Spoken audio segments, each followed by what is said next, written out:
Welcome to the Next Level Human podcast. As a human, you have a job to do.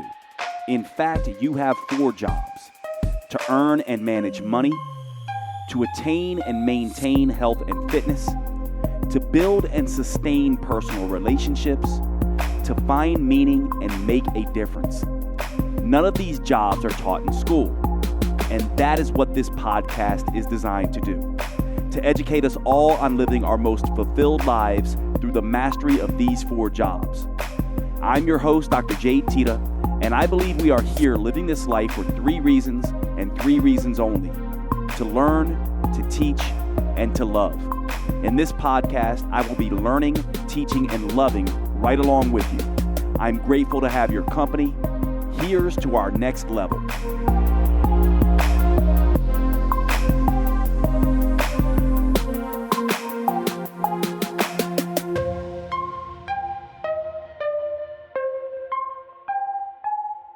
It's time to talk about one of our sponsors of today's episode, AG1 by Athletic Greens. Now, many of you have heard me say this before, but I am not a fan of vegetables, which I know is funny given I've been in the health and fitness industry for so long. I blame my mother and father for this. When I was a kid, what they would do was essentially take the broccoli, the Brussels sprouts, the spinach, the collard greens, and just steam them. No salt, no fat, no taste whatsoever, just these bitter greens. And so I developed a distaste for a lot of different vegetables, which has stayed with me into adulthood. One of the things I've done to mitigate that is use a greens powder pretty much ever since greens powders have come out on the market. And I've tried every single one. They started out tasting like swamp water. I found a few that I really like the taste, but recently, one that I have been taking for a very long time, as you all know, I wear a continuous glucose monitor. I found that it was actually spiking my blood sugar because probably the tapioca starch in it, which some people don't respond to tapioca starch with elevated blood sugars.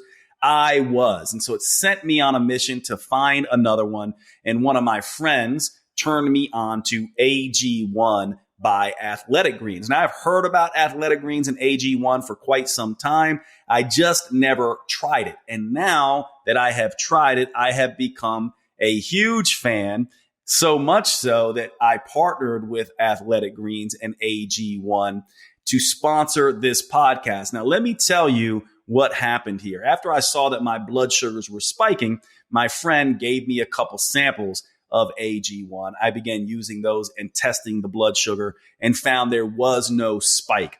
The other thing I found is that AG1 is interested in its taste profile. It's very neutral. The one I was taking before was a little sweet. I really loved it. But this one is very neutral, which actually suits me because what I found is I can actually not only take this first thing in the morning in water and have it taste very neutral, almost like there's nothing there. I can also add it into my protein shakes, which means now I'm getting double the greens that I was getting previously because I add this right into my protein shakes and it does not change the flavor of the shake at all.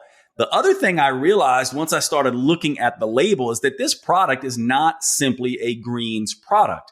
It also is a multivitamin, multimineral. It also has fiber, which acts as a prebiotic. It has probiotics in it, and it has functional mushrooms, which act as adaptogens in it.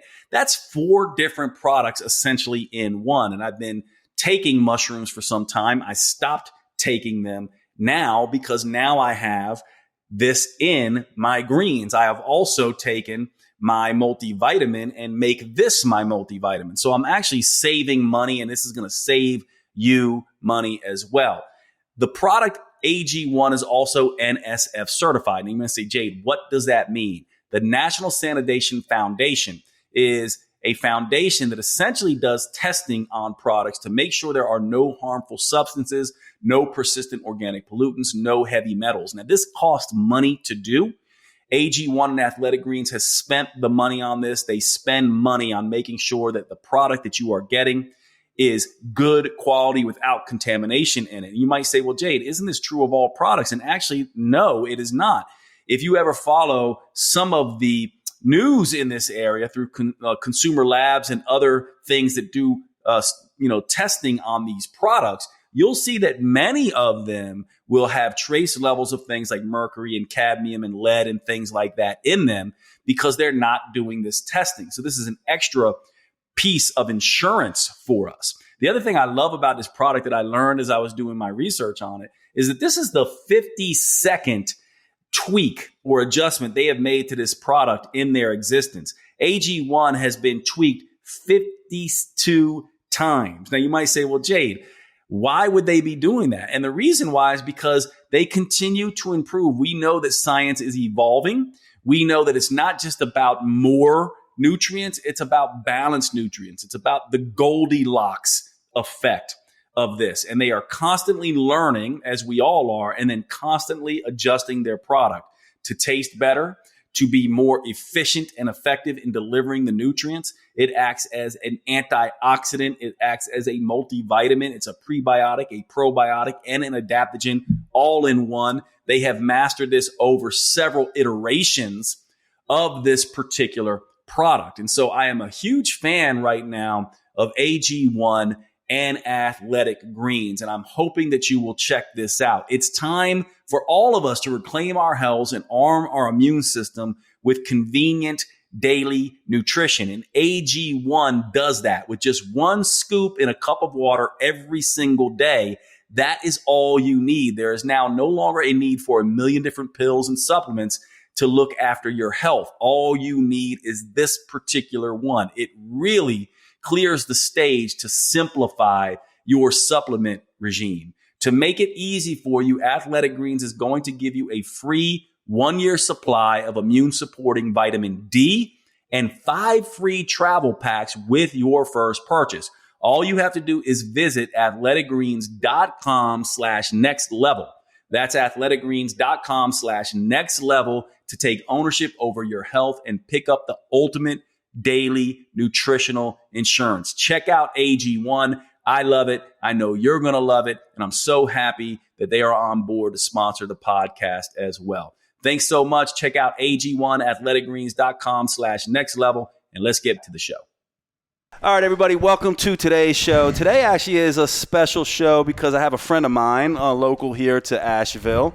And you know what, Darly, I'm realizing I don't know your last name, actually. What is your Hernandez. last name? So Darly Hernandez. And this is sort of what you're going to get with the conversation with me and Darly today is two friends, both people who are sort of experts in the health and fitness industry. But one coming at this from Darly is from Mexico, built her first business in Mexico. And we were like, hey, let's get on and have a discussion about what's different about marketing in the United States. Mm-hmm. And so we're both going to learn some things, and hopefully you'll learn some things from the discussion. And so one of the reasons that we decided to do this is Darly's like, I'd love to just sit and talk about business and the differences perhaps in Mexico. And I'll let her explain it here in a minute when we start getting into it. So this really is just two friends talking, and you all are able to sort of jump in. And I'm going to try to help Darly, sort of decipher some of what goes on in American marketing. And hopefully we'll learn some things from her because she's got a pretty successful business in Mexico and trying to bring it here to the United States. And you'll learn a little bit about that. But let's just get into it, Darly. So like one of the things that you were interested in is this idea of, okay, well, how do Americans think? How are they different? Mm-hmm. You know, you've certainly noticed the differences. So why don't you just set us up and kind of tell us sort of what your thoughts have been and then what your major, sort of questions are. Yeah. So one of the things that I noticed first is when I got my sample. So we've been going for a long time trying trial after trial, getting to a good formula, a good formula that's low cost and easy to manufacture in big quantities, and then being able to expand with this back home. And I got some samples from those formulas, and I baked them in my house and brought you some samples, and I gave other people samples. And the first things that came up were what are the main ingredients? Are these gluten-free? Are these dairy-free? And yeah, I don't have a answer for that, that I am proud of, if a maybe a Mexican where, was wondering, are these low cal? Yes, they are. These are for you. And so I guess I created my formula around how Mexicans consume and how Mexicans are educated around the word healthy, even like the oil part or like the fat part. I've perceived here that it's not the devil, and back home, my business partner and I, we're discussing, what type of fat we can use for it to be the texture, especially for the texture. So I was like, what about butter? Like, because I see that here, it's not bad, and she's like, no, we cannot use that. We need to use coconut oil because coconut oil resonates with Mexicans, like healthy. If it's coconut oil, then I am not getting fat. I am not putting stuff in my body that will make me, gain weight or get unhealthy. And there's a lot of like discussions around that, what type of oil is better or what type of fat, blah, blah, blah. But we don't get into like, we don't deepen into that conversation as you guys. Like here, it's a thing talking about that. And just my partner, he follows this carnivore diet and has so many arguments around that. So as the vegans, the vegetarians, pescatarians, and all these type of lifestyles and diets. So my question here is like, how am I going to be able to offer a product that can be a yes for all of these, because vegans can be fitness too. Pescatarians can be fitness too. Like everybody can be, but it's the diet that I get into to then offer this product. You know what I'm saying? Yeah. So let me just feed back and also get everyone a little caught up. So I'm just going to feed back what I think I heard and just correct me. So one of the things we're talking about here is Darly does healthy donuts, and they're ridiculously good, right? So she has essentially created these healthy donuts. Now, we all love donuts, but we all know donuts have this they're not the healthiest things on the planet. Arguably, they're the least healthiest things. So here comes Darly saying, I can actually make a donut that is delicious, that is actually healthy. So that's the first thing. So we're talking about Darly's donuts here. So this is one aspect of her expertise and the major drive of her business.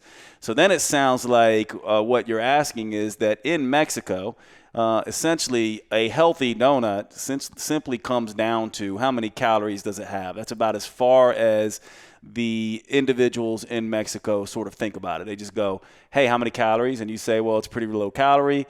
And they go, it tastes great, I'm in, right? Yeah. And it sounds like what's happening here in the United States is you're thinking you're going to come here and go, well, they're low calorie and they taste great. And instead you're getting questions about like, well, what kind of fat is in there? And, how much sugar and what kind of sweetener did you use? And what kind of excipients and binders are in there? And what kind of preservatives are in there? And all these questions. And then on top of that, it looks like you're wrestling with this idea that in the United States, there's all these different factions, the paleo diet people, the vegan people, the vegetarian people, the carnivore people, the, sort of low fat people, the high fat people, et cetera, right? So then I guess the question around that is, how do you create a product that speaks to all of these individuals in America, right? And what did I miss there in that? I guess like we do see the macros,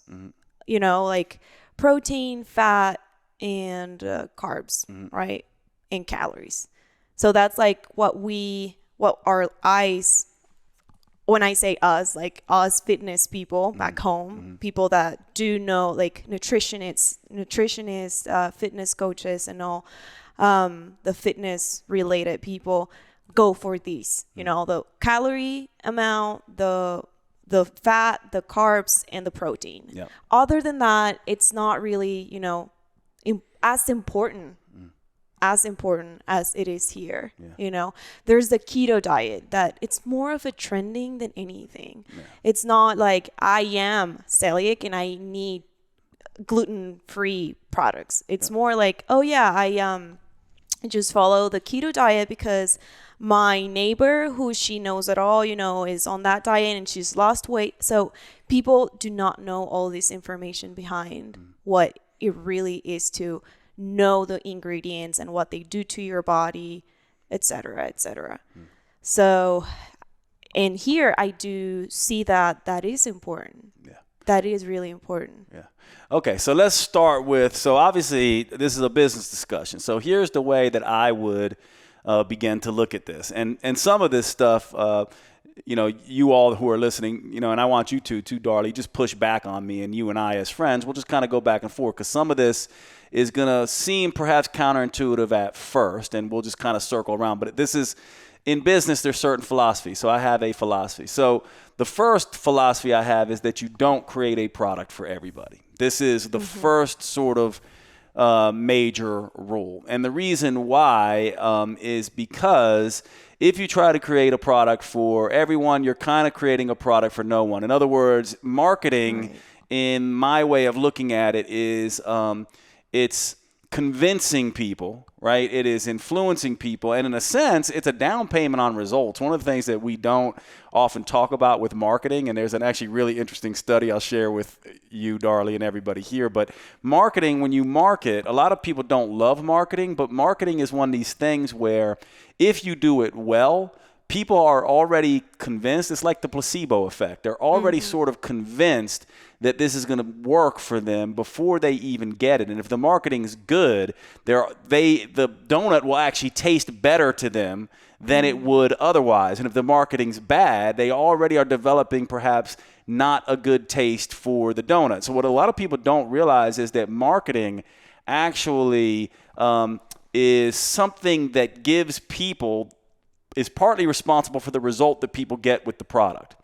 And so if we understand that, and the marketing is too vague or trying to talk to everybody, we're essentially not convincing any one group of people to the degree that we need to have a successful business. So that's the first thing I would say is you have to pick a market. Now, eventually, you'll get to the point where if you're successful enough, you'll probably have donuts for all types.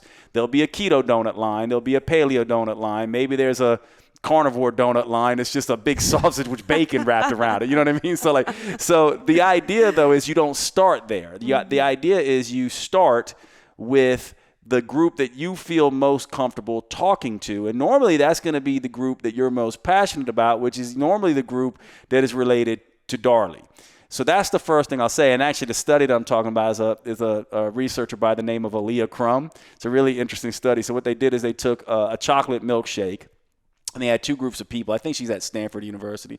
They had two groups of people they gave this chocolate milkshake to. In the first group, they gave a low-calorie diet chocolate shake to the group. And before they gave them the shake, they measured hunger hormones, and they measured hunger hormones afterwards, and they asked them questions about, what did you think? How did it make you feel? Did it fill you up or not? So the next group, they gave a high-calorie chocolate shake to, right? So one was a diet chocolate shake. The other one was a high-calorie chocolate shake. And they did the same thing, measured hunger hormones before and after, and then looked at satiety and all these things.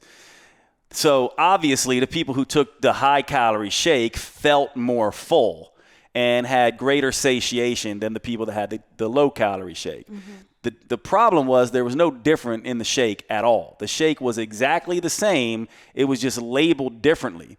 And the label actually was able to change people's hormonal responses to these meals just by expectation alone. Yeah. And what this tells us is that our marketing as business people needs to be in a way that is convincing enough to create this placebo response. So in other words, you have to come in and essentially, be in a position where you're like, my donuts do this and are for these people. So that's the first sort of rule. And there's a book called Blue Ocean Strategy. Have you ever read this book? Okay. So you know where we're going with this. And for those of you who don't know, Blue Ocean Strategy is essentially a book that essentially says when people think about businesses, they want to find a blue ocean, right? Instead of a red ocean. A red ocean would be where Darly goes into business and she goes to a place in the ocean where everybody is doing business, and it's just a free-for-all fighting. So in other words, she might go and be like, all right, everyone is in the gluten-free cookie business, and I'm going to go in the gluten-free cookie business. Now, the problem with that is there's so much competition there, she's going to have a hard time getting noticed. However, if she goes, I'm going to go into the gluten-free donut business, maybe now she gets a little bit of the recognition from the gluten-free cookie business, but now she's in a clearer ocean. And so the idea is to niche down into where you want sort of to get to, where you think your blue ocean is. And so I'll ask you questions about this now. What is it that how did you come up with the donuts? What was the original idea for these donuts in the first place? Actually, now that you mentioned that book, I always have this reference with every single person that comes and works with my team. This is how I explain it. I am not selling, the cure for cancer. Like I am not, creating something that's never seen before. I'm selling protein. Protein is already out there in so many versions. But what I'm selling is the experience of it being fun, because us, athletes are always, watching what we eat, the amount of protein, the pre-workout, the post-workout. And there's a lot of people like you and I out there that, want that fun part too. So that was the idea of it all. And that's how I describe that we cannot put ourselves next to all the healthy bars out there, all the healthy, the healthy category, because if I go there, it's a blue ocean or a red ocean for me.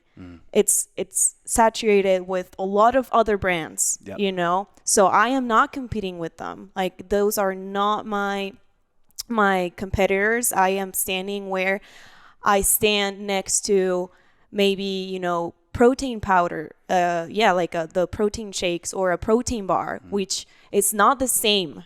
Although we offer the same thing, it's not the same product. I'm a donut, you're a bar, and you're powder. Yes. But we're offering the same protein intake. Yeah. For those of you listening, so Darly already has positioned her donuts in an area that she knows people are interested in, because she knows that people eat protein shakes and she knows people want protein bars, and she knows protein's on a lot of athletes' radar and a lot of weight loss people's radar. She's creating a protein donut, which, by the way, is kind of tough to do, right? Like actually one of my favorite products that I eat every day is a protein waffle called Viking waffles. And they are doing really well as well, right? So the idea then is, if that is the reason why that story is important is because from my perspective, it informs where you go next, right? So then we start going, okay, so who is this person, right? So it sounds like there's this idea of like, look, sometimes you just want a donut. Might as well have protein with it, right? So it's basically this idea of, this is perfect for me, because I have a sweet tooth. I also know that if you give me a regular donut, I'm going to eat 6 of those things. But when I have your donut, right, I have 1, 2, usually it's 1.5, and then but I'm full. And I'm like, okay, this fills me up. And the protein is what is filling me up. Right. So in a sense, then you have to kind of go, all right, now, and this is how we began the conversation around this. So we want to basically go, okay, how much does this cost? And how much would it affect the flavor and the formula and the end unit cost to make it gluten-free, to add coconut oil, to do all these things? So now that begins to play our role. So there's 2 conversations to be had here. One conversation is, what's my margins with the actual formula? How much can I tweak it without, making it cost ineffective? And for those of you listening to this who have never run a business, what you don't understand is that the margins on these things, I've done this multiple times, they are nowhere near what the average person thinks they are. These margins are not big. It takes a lot to bring a product like this to market, and you have to sell a lot of them before you really start seeing a difference. And so you can't just go mucking around with your formula. You have to prove that formula first. And I can see Darly's nodding because she is, probably in agreement with this. So then it's really about, if I have the formula and I know that's the best tasting formula and I know what it looks like, what are the tweaks I can make on the margins without changing my bottom line? And then who am I actually talking to, right? So you're probably not, the carnivore people are not anyone you probably want to talk to. They want bacon, they want a meat donut, right? Maybe one day you'll create that, but they're out in my mind, right? Now, this doesn't mean I'm right, but I'm just saying, because, but from my perspective, and your business partner's probably like, I hate this guy, but like from my perspective, like a donut and a carnivore, like it's just not in their value system, period, unless it's, like a bunch of sausage links made in the shape of a donut. I don't know.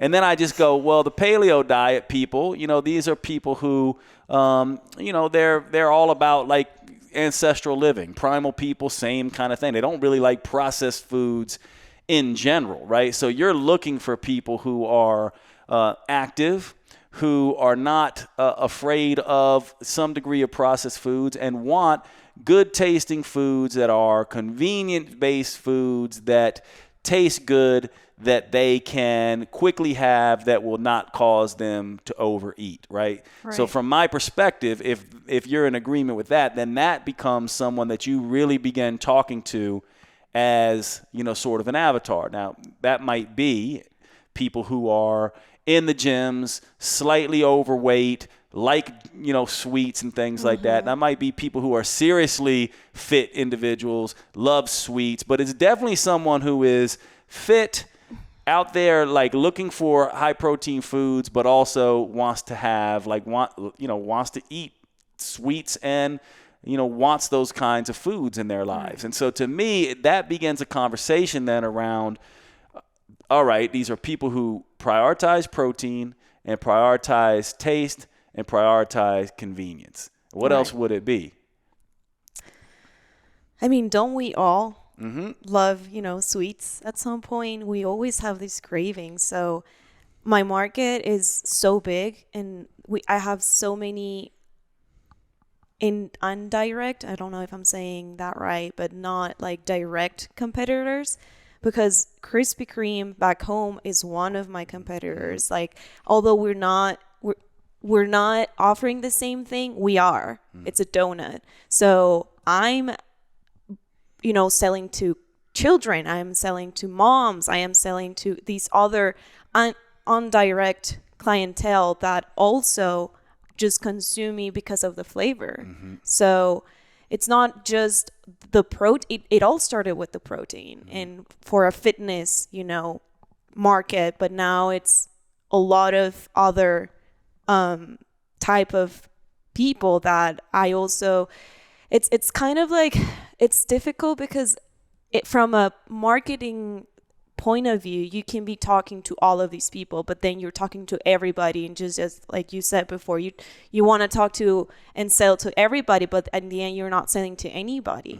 So like having a straight communication, and this is what it is for, and if you want to consume me, then good, but I am not focusing on selling to children, for example, right? That would change the whole idea of what it was made for in the first place.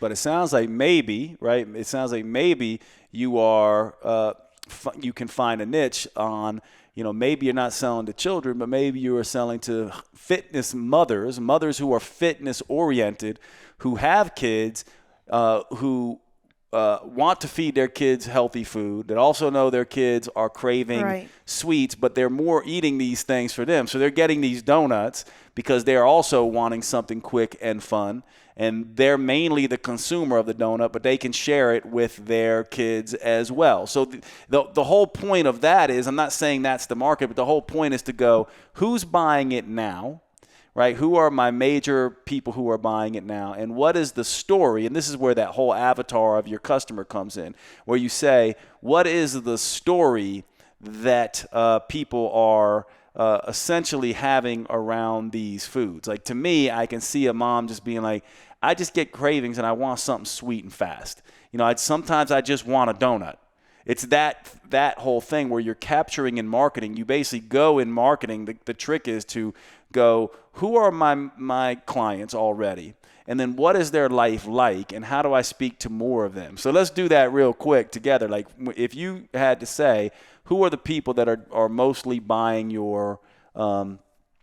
mostly buying this product or mostly interested in this product? And first, let's do it in Mexico, because I know it's slightly different, but who are they in Mexico? And then who has been expressing the most interest in the United States?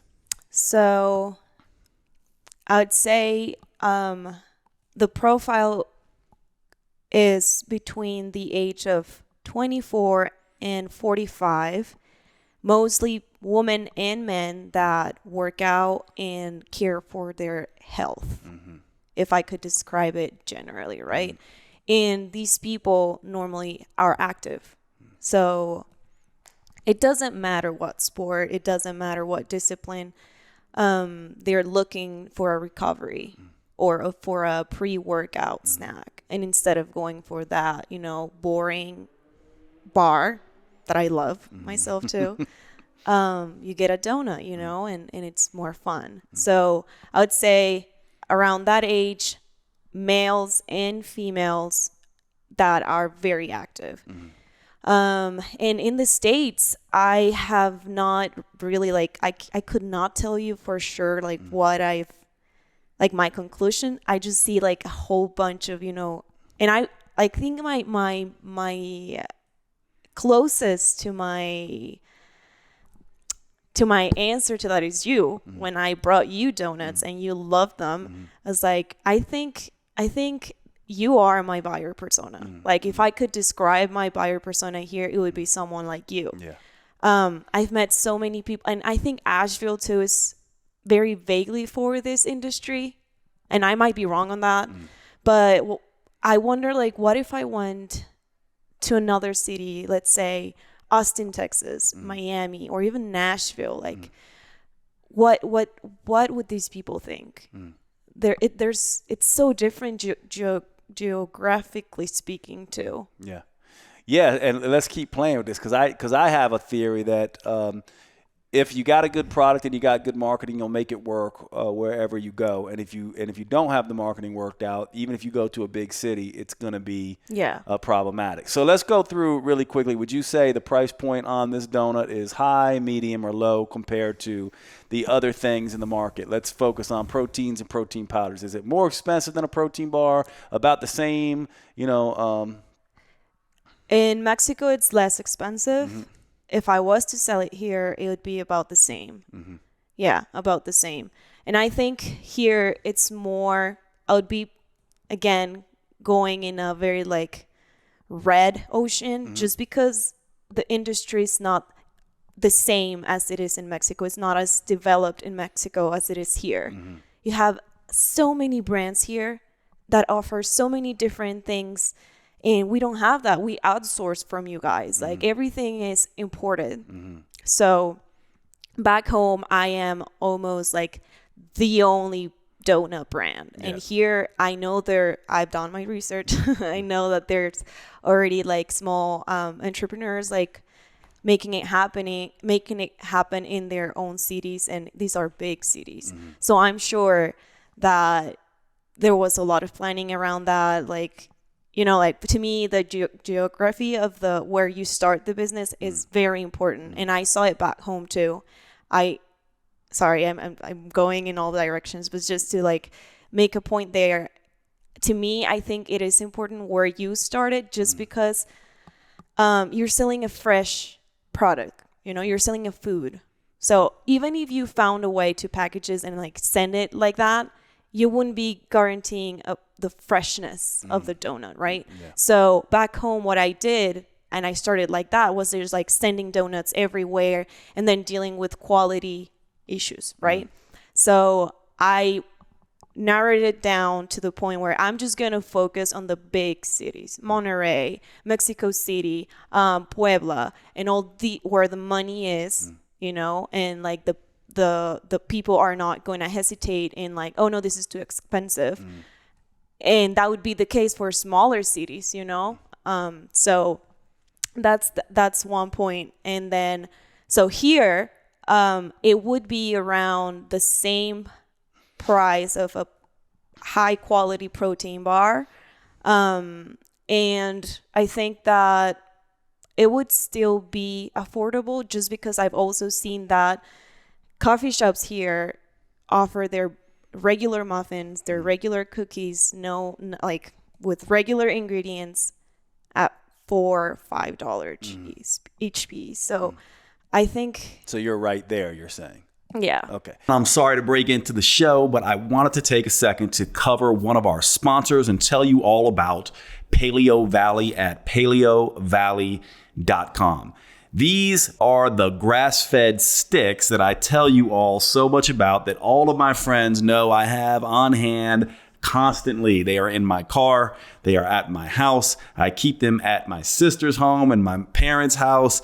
I have these things everywhere because they are the simplest, most convenient whole foods protein supplement you can get. Almost like carrying around pure protein, low carb protein in your pocket.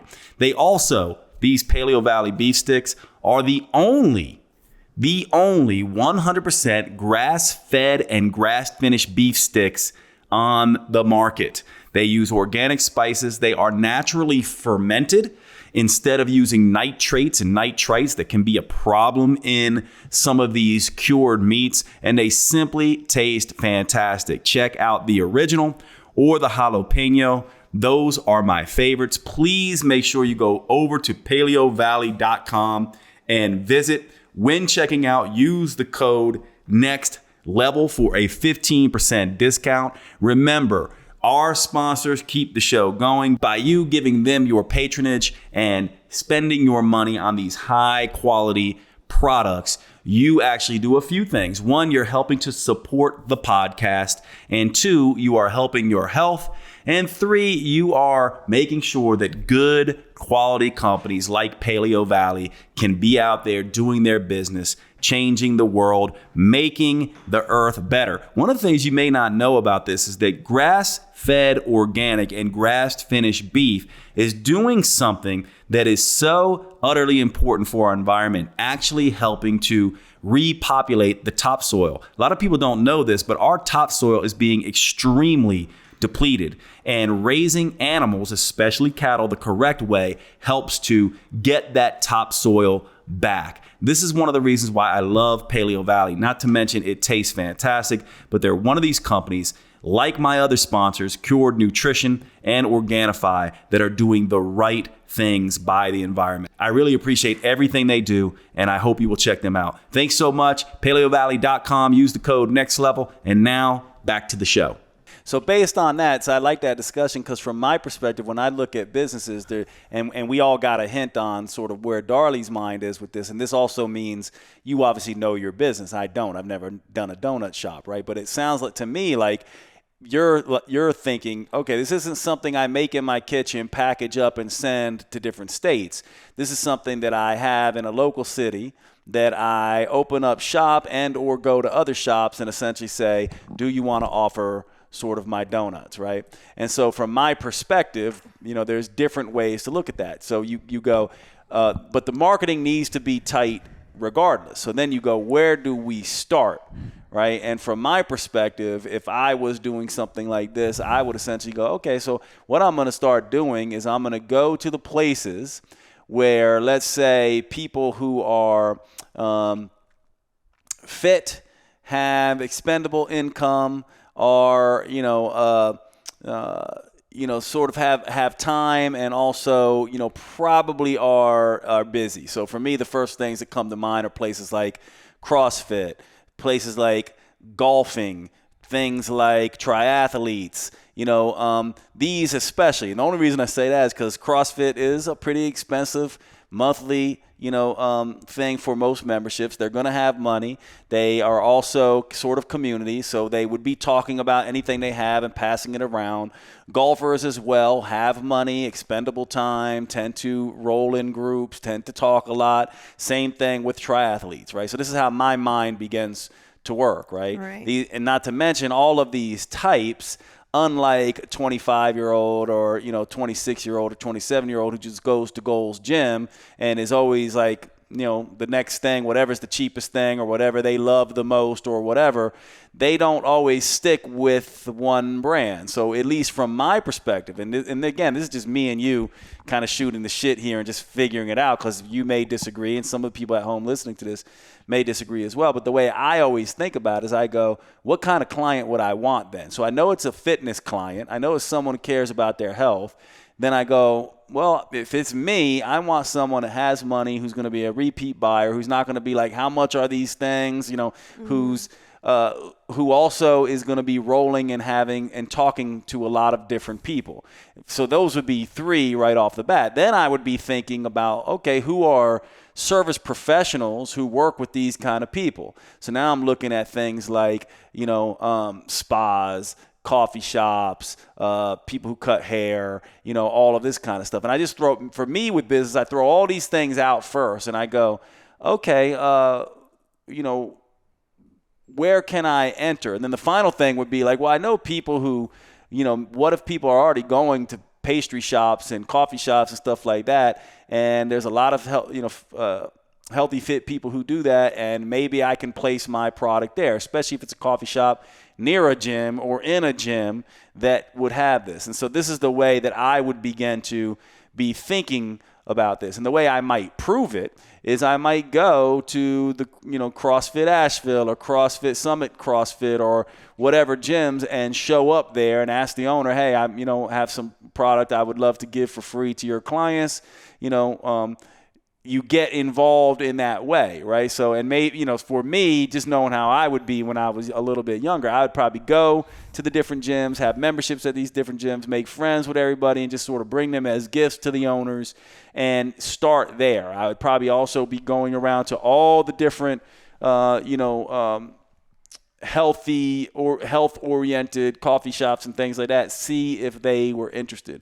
I would also be looking at going to different events and trying to get in those events. When you kind of go to, the 5K run or the St. Patrick's Day run or all these sort of events, or the one you just did, you and your boyfriend just did the Spartan race, right? Like, so those kinds of things are what I would be sort of thinking about. And what it allows you to do is, because I think in business we oftentimes think build it and they will come. It's the idea of like, I'll build the whole thing, I'll make the whole plan, and then people will come. Well, normally it never works that way, right? It almost always works like, let me go in a particular direction and let it unfold and let me learn about sort of my marketplace.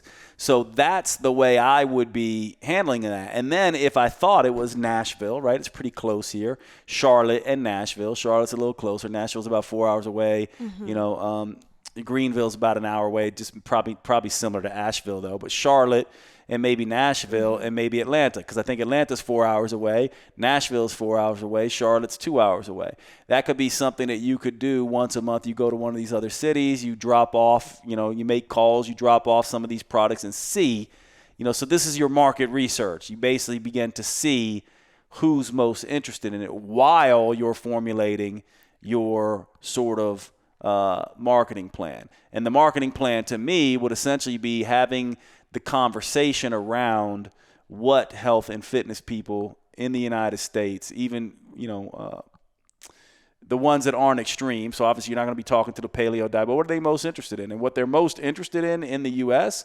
is there's a couple things they'll look at with this kind of stuff. They're going to look at macros, protein, carbohydrates, fat. They're going to look at ingredients. They don't really want a whole lot of ingredients in there. So it's like if there's 5 ingredients in there, that's better for an American than if there's 6 ingredients in there. They also want ingredients that are, relatively natural, or at least they know what they are. So for example, if you put something like erythritol in a donut, or allulose in a donut, some people may not know what that is, and so there might need to be a little bit of marketing of how good that is for you on your website, right? So to me, that's the stuff they look at. It would be like, a donut with 15 grams of protein or whatever it is, only 5 ingredients, and we use allulose as our sweetener, which has been shown in research to not spike insulin and have a more satiating response. And so you anticipate those sort of questions right away. And then if you can obviously make a gluten-free donut that tastes just as good as the regular donut and doesn't cost any more, like that to me would be, a useful move. But I would start with what already works, right? And then begin to sort of work backwards. But I do know that those are the things that we're looking at. And this is an industry I'm in. So, Darly and I were talking about, many of you know that metabolic.com is my company, and we are building products like this. So we have an awful lot of product research and development in this. And this is the trend that people who are health oriented want. Very little, they want short ingredient list that they can pronounce. They want, a calorie level that's not, excessive. And they want to know that they're, at least the illusion of, health. Now, with this particular thing, I'll say one more thing, and we'll see what all this brings up for you. But with this particular thing, the idea, from my perspective, there's several different ways to go with this, right?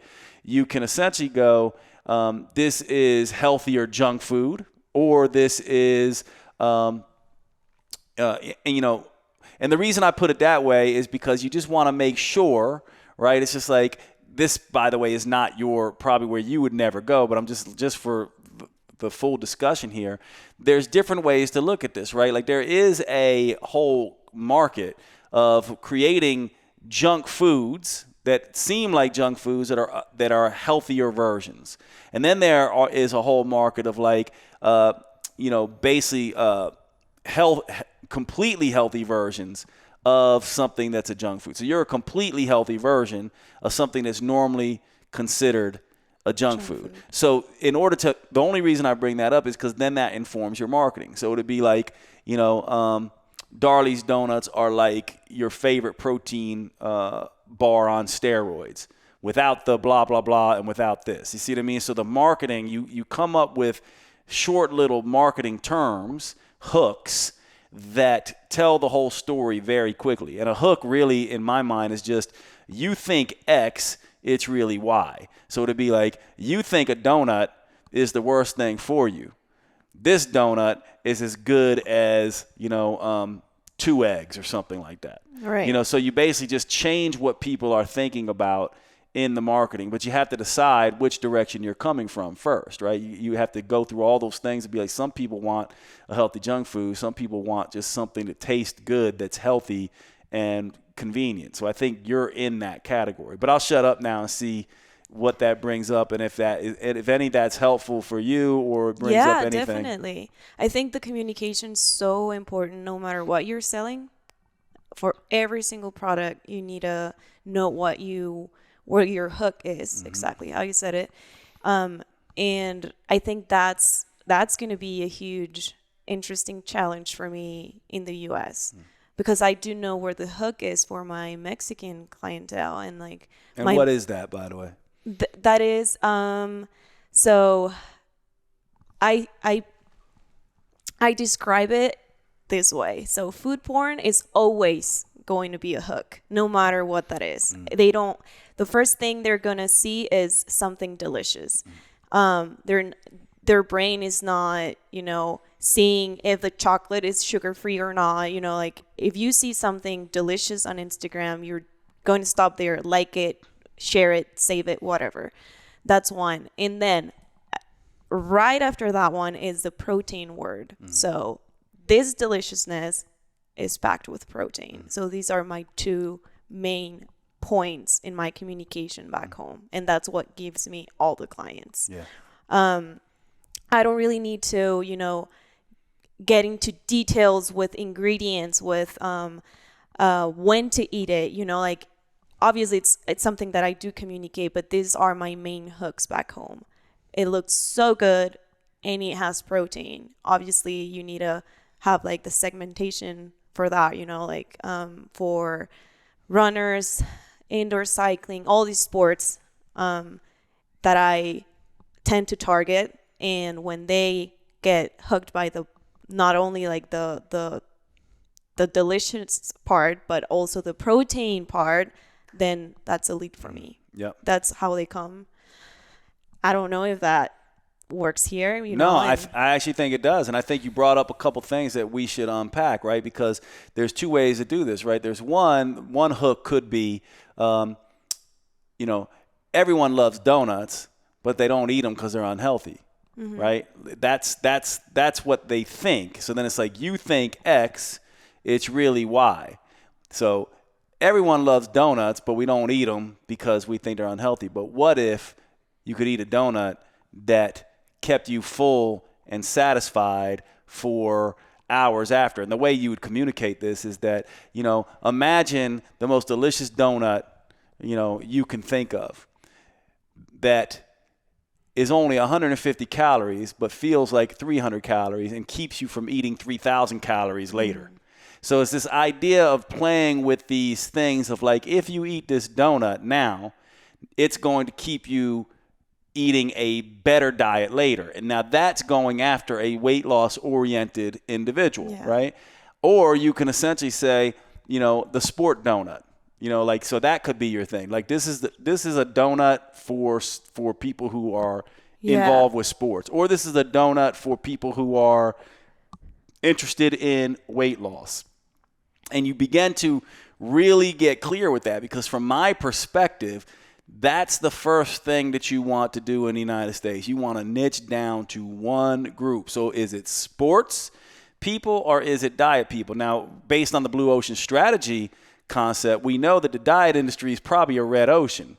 So the sport concept might be a better, may be a better place to start if you can get the marketing right? So then it's just like, you know, donut, the sport donut, you know, something that, you know, and you develop a marketing around that. And then you basically figure that out by dropping that product into that environment and see how people respond. That's so interesting that you brought that up, because that's one of the most repetitive things that I talk about when I speak to my team. We cannot just, you know, think that we can talk to the healthy person. I tried so hard for so long just to stay on the fitness person. Let's talk to the fitness one. Fitness. And I do believe that so everything in the fitness industry, and this is just my point of view, I might be wrong, this is how I perceive it, is aspiring. So you aspire to be better every time, you know, because it requires so much discipline. It's like the soul of the fitness, you know, environment. You push yourself, you create a better version of yourself every single time you show up to do the work, right? For whatever that is, tennis shoes, sport wear, whatever you're wearing to go and do your sport, you are already putting on a suit that it's a better version of yourself. So that part, I think that I wanted to project that, like that's what I want.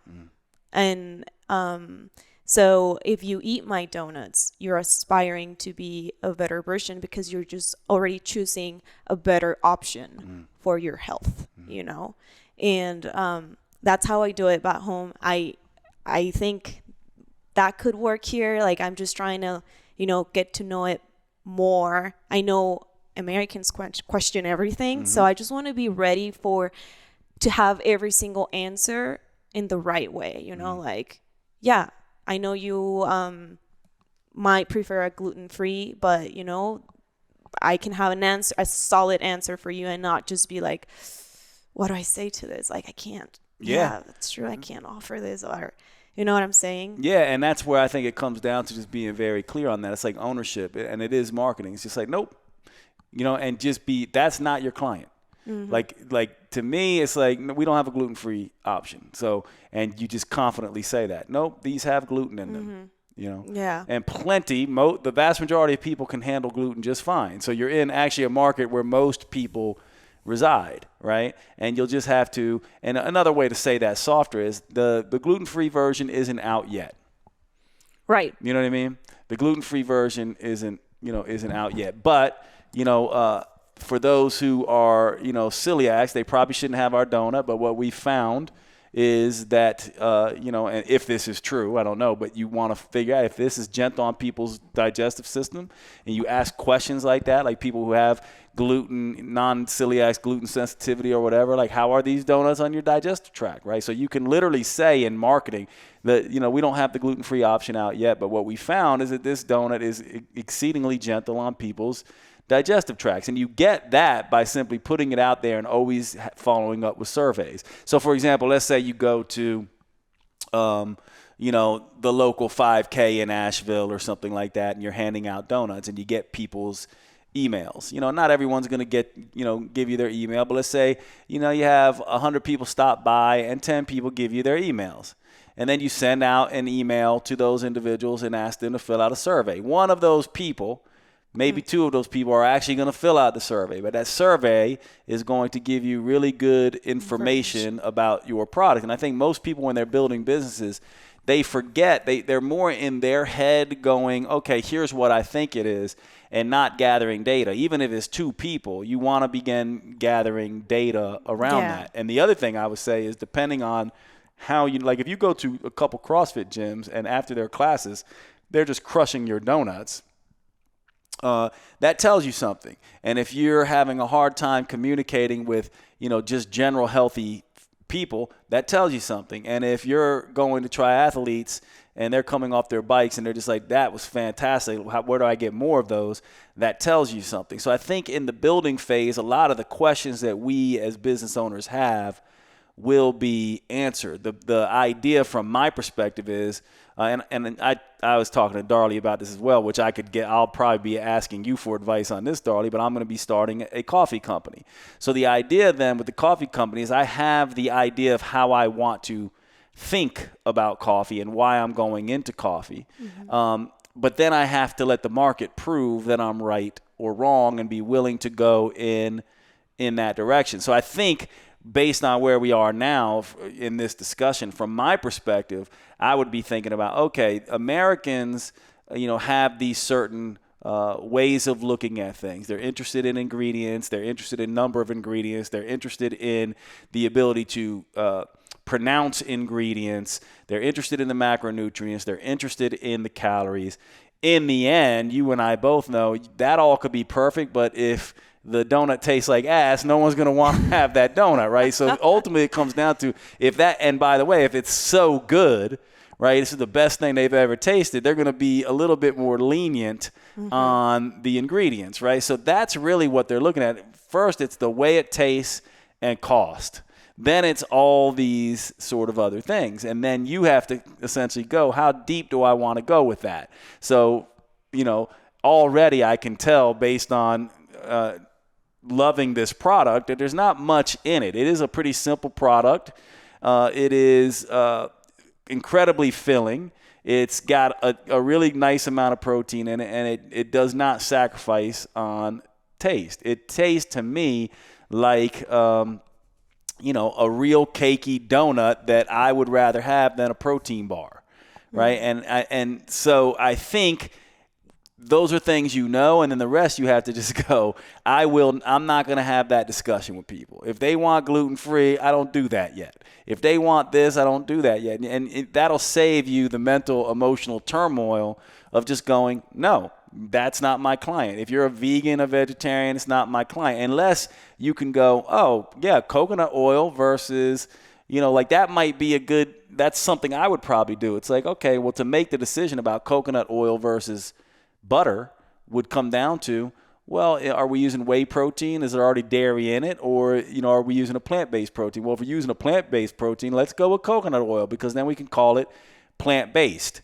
right? And then we can be like, this is a completely vegan, vegetarian-friendly, piece. But you can't get lost in that because ultimately your product is what it is, a standalone product right now. And I would say you don't alter it at all because it works.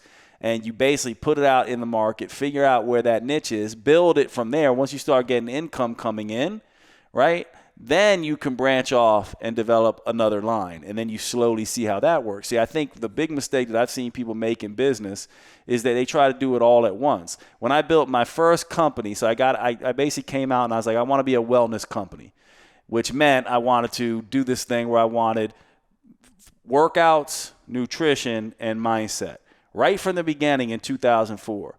And luckily, I didn't know any better. I just got lucky. But I was like, you know what? Workouts are what people want. It's the easiest. It's the lowest hanging fruit. I'll start with that. And I built a successful boot camp. Then I began to move into nutrition. So the workout, and I wrote a book based on that, right? So I built this boot camp, built this workout, wrote a book. The book became popular. In that book, I introduced some of the nutrition component. Then I opened up the nutrition side of the business. Now, I was right because the workout stuff still always sells better than the nutrition stuff. And then, the mindset is the hardest, sort of. And then off of that, I went into supplements and did different stuff. I had a protein shake for a while, protein cookies for a while, different things that I did that I was never as successful as you because it's a different mindset with that stuff. But I was happy that I built a base of people with exercise. And when I went into nutrition and added that on, a certain percentage of them came right over to nutrition. Versus if I tried to do all three at once, right, I don't think I would have been successful. Right. Well, my vision with this brand, and before I continue what I'm saying, I can tell you right now that my two main assets right now is my product, so my formula, knowing that it works, that works, Mm-hmm. that I already have in the brand. My name, right? But it worked. It worked, and now that I have those two, they have the green light, so I just need to focus on my business model, right? Yep. Like how to make it work that can expand as I want to. In the vision with the whole brand and company one day is that to offer more, not just the donut itself, right? I think if we deepen more into this conversation of like what the potential is and like how to sell, like make it interesting, I need to sell country-wise. And I think you mentioned that to me before. If there was a way for that to happen, there would be a lot more, right, to the company. And that's what I'm trying to figure out. There's a product that we're developing that it's going to be sold in a powder version, but in a very creative way. And it's the donut powder. So but that you can sell and you can ship, Yep. And I at least at this point, I don't want to sacrifice the quality and all the hygiene part of selling a food and a donut, my donut. Like I would not risk, shipping it again and seeing like those reviews that are not the best, Yep. I want to bake my donut and hand it to you directly for you to put it in your mouth, which is the experience that I want to offer. But I want to jump in real quick and tell you about one of my favorite new products. And to start out, I want to ask you a question. If you had to follow your friends around who are not the healthiest in the world and see what they are doing, what would be the number one thing you would probably tell them to do to start?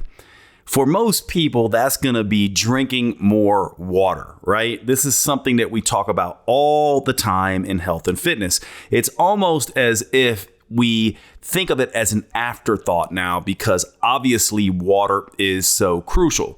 However, we oftentimes get this wrong. For example, did you know that when it comes to hydration, just drinking water can make things worse? Most people don't know this. Why?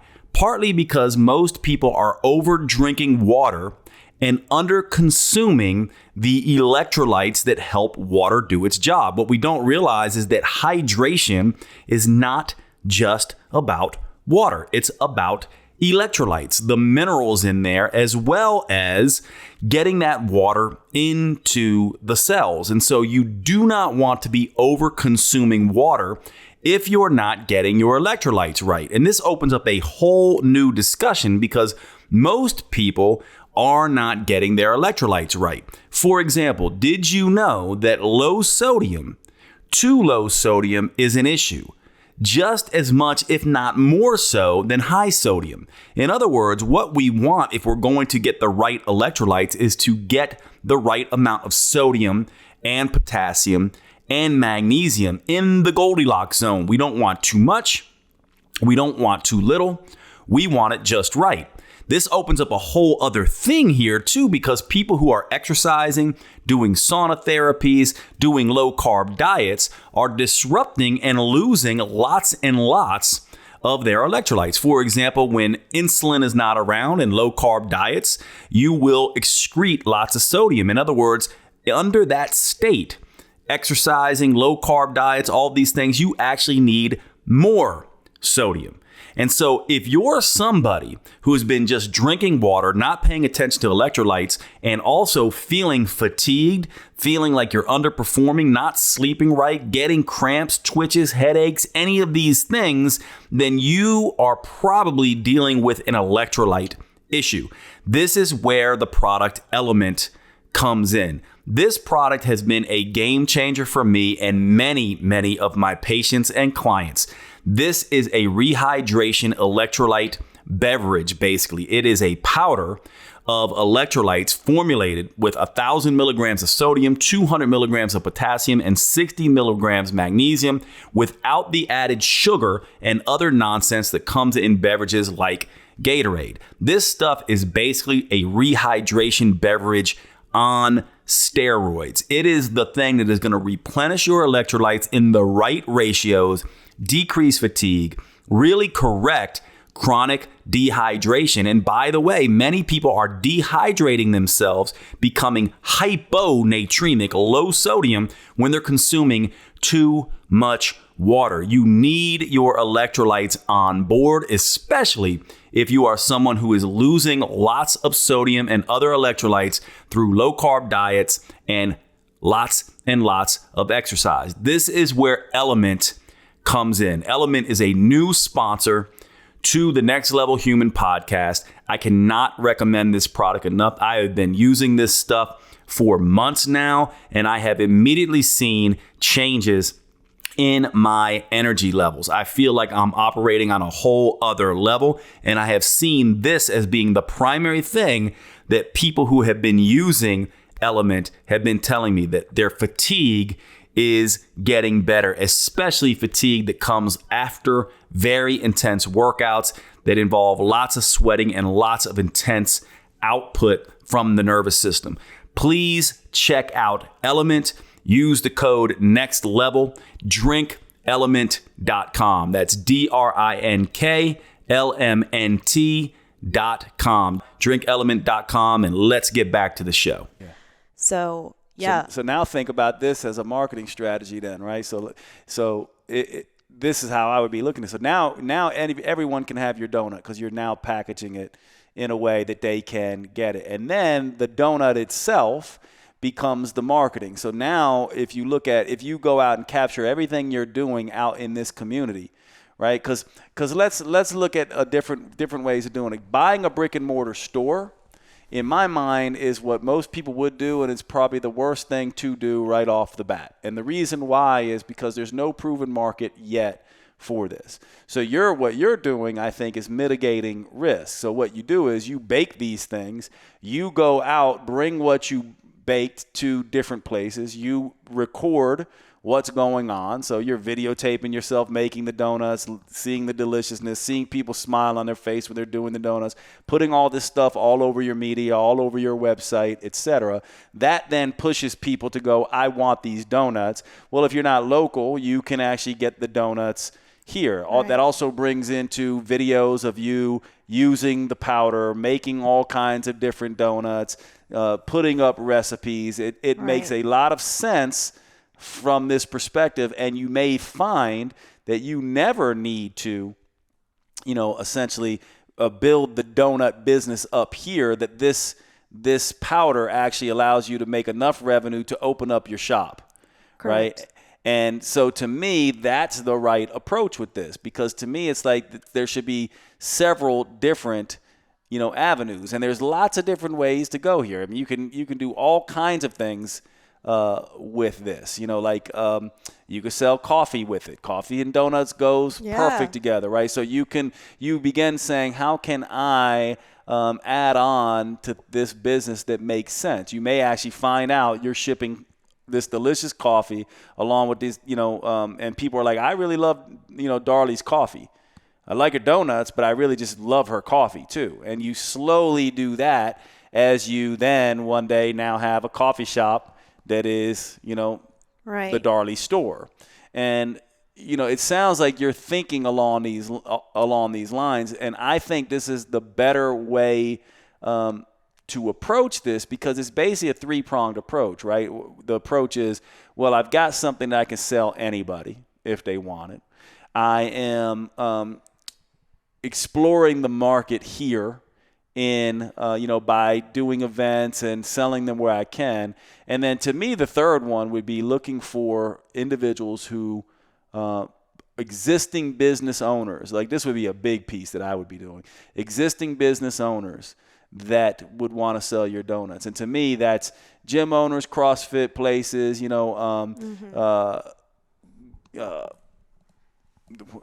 golf clubhouses, these types of things, and not just coffee shops, but obviously coffee shops. And that's how you begin the process while getting very clear on your avatar. Because we just started the discussion, right? Like the avatar is the person who you go, okay, so it's basically my avatar is Jade with a wig, maybe. You know what I mean? It's a woman like Jade, who's got a lot, who loves sweets, who's very fitness oriented, right? So it's like you got to get that avatar, like, and just be like, this is who it is. And from my perspective, you start going from, in that direction. And actually, so now I'll ask you a question, because just to kind of bring home, what would you do how would you do this if I was to ask you, okay, Darly, I'm going to, start a coffee company. What would be your steps in that process for me? Like, what advice would you say, okay, here's what you have to think about? Because in you educating me, you're going to see things that you'd want to do. And in me educating you or giving my feedback, I'm going to see things that I'd want to do. But I'm curious, what would you do? I guess I would ask you what the difference between your coffee and all the other coffees that are, 5 minutes away in the supermarket are, what is your added value? And I've seen brands that do offer something, I don't know if that's the name of the brand. There's a strong coffee, I think, that I found out about it when I was back home, and I even got it shipped to Mexico to try it. Yep. And this coffee offers MCT oil, stuff to recover, and cognitive, things there that help you focus or whatever. So it works for me as a pre-workout and also as my quote unquote Adderall for the day, so that for me made sense, Yeah, I love that, because that's exactly where I was hoping you would go with this, and I think it's a good lesson. So listen to you all who are listening who are thinking about business. So here's a business owner who's built already a successful business, and immediately she's saying, where's your sort of blue ocean?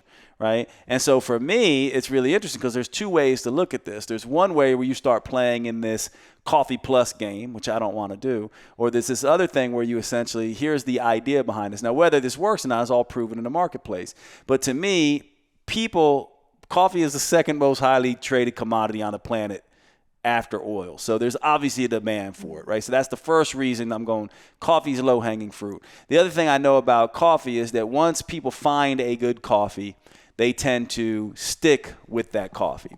I also feel like coffee is the way we connect. It becomes part of identity. If you're a coffee lover, it becomes something you identify with. And so the angle here, in my mind, there's two ways you can have an angle. It could be like, I'm going to add extra things to the coffee, or the coffee is going to tap into your identity. Right. So if Darly loves coffee, and she also sees herself not just as a coffee drinker, but as a good human who prioritizes kindness and generosity, then Next Level Human Coffee is what you would want to be drinking, because Next Level Human Coffee, the whole marketing is going to essentially be going out and doing good deeds.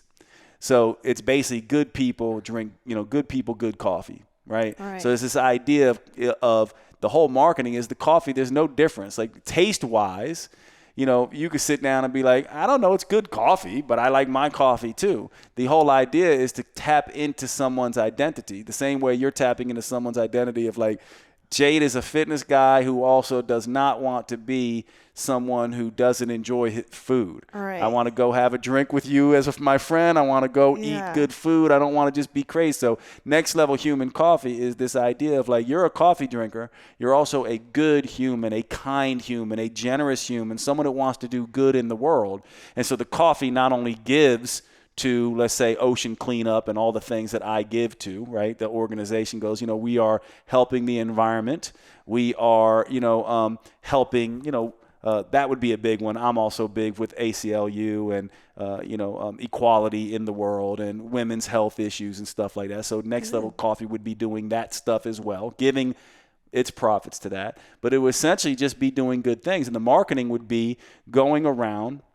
And like, for example, when I go, people think I'm crazy, but this is just sort of what I do. But when I go out to eat, I usually leave a $100 tip. I've done really well monetarily now, and I want to share that. I want to give it back in that way. And I just want to leave, like the Next Level Human card that says, thank you for what you do. Because I don't think people get, they don't realize the difference that they're making. And so if you're someone who's oriented that way and you're listening to me and going, what a cool concept. Of course, I want to interact with a company that is doing good deeds in the world and just helping people. And I'm also a coffee drinker. You're going to want to drink this coffee. So that's my blue ocean strategy with the coffee. And I do think as business owners and people thinking about business, we sometimes miss that people will identify with our donut or our coffee or whatever product we're giving, not just because of what it will do, but what it says about them and their identity. Right. If you're somebody who's like, I'm a fitness person, I also like to have fun and sit and eat good food, and it's part of my culture. I'm Italian. It's like I want to sit and have wine and food, and I want to have fun. And that is ultimately what you're, sort of saying. It's a big piece of it. So that is part of the strategy. And that's part of, to me, it's mainly the strategy out in the world of like when they go to your website and they go to your social media platforms and all that, that's the vibe they're going to get from Next Level Human Coffee and Darly's Donuts. Right. And you know what? You just made me think of the importance of the values behind a company.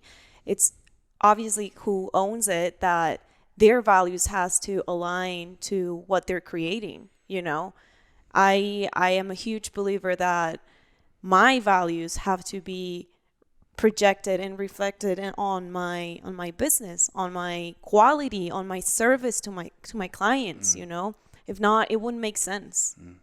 I know that businesses, and this is what we're taught all the time, and there might be some truth behind that businesses are cold.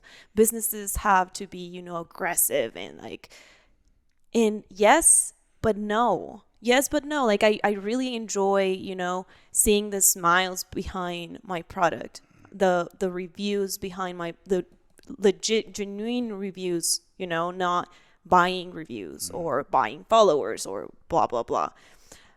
So that really is what measures what your company is worth, and not in a monetary way, like not in a financial way. If not, what I'm saying is the appreciation and the loyalty and the real client, Yeah. And as we wrap up this conversation, let me ask you sort of one final thing here, because I think I think it's important. Tell me the story of Darly and her donuts. So why did you create this product? What was the pain point for you? It was my own personal experience. I always wanted to have something of my own, but I didn't know what exactly. And I've been working and living around the world. And while I was living in France, I or this was back in Brazil when I first started working out. But I was so young, and when you're young, you just want to have fun. You know, you don't stick to a healthy lifestyle. You're just out drinking, partying, all the good stuff. But I did want to start working out. So that's when I met my first fitness coach. And I just like, I wasn't taught anything about like how my body was going to feel. And by this, I mean like the hunger that you have after working out. You just like become Godzilla. You want to eat everything. So if there's no balance on that, then yeah, you're going to have some interesting results, which I did. So I was gaining a lot of weight, not seeing any results. I was so confused. And then I moved on to a second fitness coach, right? He's now very famous here in the US. His name is Duncan Lucas. I don't know if you've heard of him, but at that time he didn't have a lot of followers, and I happened to train with him, and I saw a lot of results that I loved. But the part that I wasn't like super happy about was the diet. Like I was seeing a lot of results now because I now had a diet and a routine, a gym routine, but I wasn't eating any sugar at all. So obviously I was craving, especially when, you know, my menstrual cycle would come. I wanted chocolate. I wanted sweets, and I love cereal too. That's one of my treats almost every day. So I was like, what do I do? I love my body now, but I don't feel happy. So I started, you know, going online, seeing all these like healthy stuff that I could order, and I would even like have it shipped from the US to France just to have like a good, you know, guilt-free snack. And this is all in my head. I'm creating these stories in my head, right? Because I don't know. Eventually I found in Canada a donut brand, protein donut brand, where I picked up the idea from, and I wanted them to ship their donuts to, as I have a lot of clients that want the same thing. It's like, please ship some to France. And they're like, that's obviously impossible, you know, like, they were also small business owners. So I was so sad. And I knew that that didn't exist in Mexico. So I was like, what if I started that? And then my mind was like, oh, what about a protein ice cream? What about a protein cereal? Because I love cereal. So all these things for me, you know, like what would Darly be a number one client to? And oh my God, the time that it took me to come up with a formula, because yeah, there's a lot of chefs, bakers, you know, nutritionists that are out there that can just come up with a formula in their kitchen, but is that affordable to sell to clients? You know, that is that low cost where you can profit out of. So it was a whole year of trials, and I had a full-time job. I was studying 2 master's degrees together at the same time, and being in the lab with a food engineer, trying over and over and over new ingredients, new quantities, and I just, at the end, I knew what I wanted. That was a donut with certain amount of protein. And even like the engineer was like, you're crazy. Like, you're asking almost for the impossible. I'm like, no, I'm not. Let's just keep trying one more time. So yeah, those were really very hard times, but I learned so much, and I've learned so much throughout all these 3 years that I've been owning my own business, and the formula has just been improving every time. Like now I know what my client keeps, you know, looking for, and now we have more protein, now we have toppings, now we have like sugar-free glazing. So, and all of this is hard data. Like this is not me, you know, assuming stuff. It's you getting feedback. Exactly. And I could never sell something that I could not eat myself, you know? So yeah. Yeah, so let's go. So just to wrap this up, final thoughts on this. To me, here's where this all comes together from a business point of view, from my perspective. So to me, the marketing has to be, it's about Darly. It's named Darly. So your story has to be in there. And the way I always see this is I go, the mechanisms for the marketing have to be a powerful hook, right? And that hook is a hook that, you and I will talk about, but it's something that it has to be so catchy and so powerful that it makes people stand up. And so a hook for everyone listening is just, you think X, it's really Y. Some kind of powerful turn on its head. So that's the first thing I think that sort of needs to happen. The next thing after a hook is an emotional anchor or story, which normally will then be your story. So I can see this idea of, this young fitness person who's getting results and then doesn't get results because they're overeating because they love sweets. And they're like, why can't I just have what they want? And then they're in the kitchen for years trying to figure it out. That's not it. That's not it. That's not it. And people are getting emotionally attached to this idea that I came up with the perfect solution so you don't have to, right? So that's the hook, the emotion / story. And then there's got to be sort of the framework there that is sort of the secret sauce, right? It has this particular macro. It stops cravings because of this. Maybe it's like the whey protein lowers cortisol, the fiber and the protein, adjust GLP and GIP. There's a story there that basically means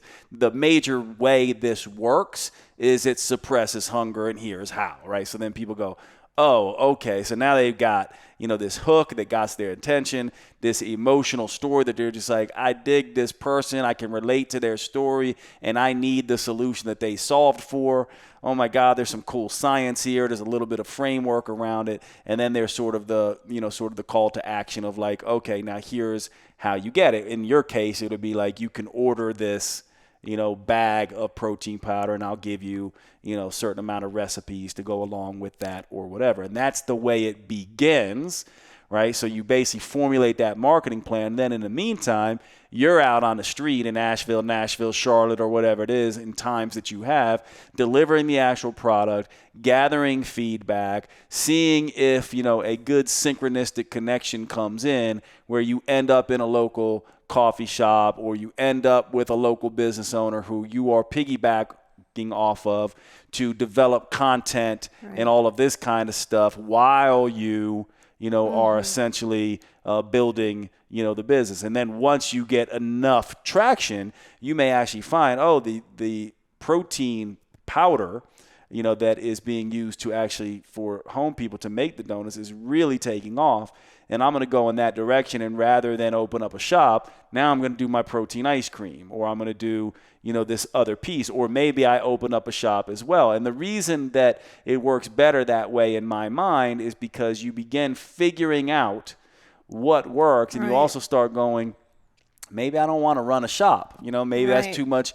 Maybe what I want to do is I want to, start other products that I can ship. But to me, this is the way that, you begin, sort of the process. And there's obviously a lot of different tools and techniques around that, but that's where I would start the marketing.